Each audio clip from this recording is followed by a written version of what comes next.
Ce matin, c'est la catastrophe.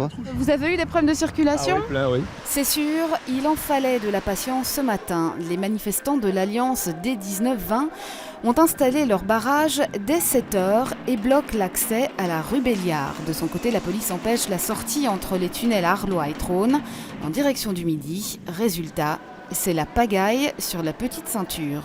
C'est un des axes importants pour se rendre vers le Parlement européen. Et donc voilà, c'est aussi quelque part retarder le sommet. Du coup, les automobilistes sont déviés vers les voies secondaires. Et là, ça coince. Les alentours du quartier européen sont complètement bouchés. Je sais pas, on doit traverser, mais c'est impossible. Vous venez d'où, vous? Moi, je viens de Scarbeck. Vous avez mis combien de temps pour arriver ici? J'ai déjà fait 3 quarts d'heure. Et vous comprenez un petit peu l'action?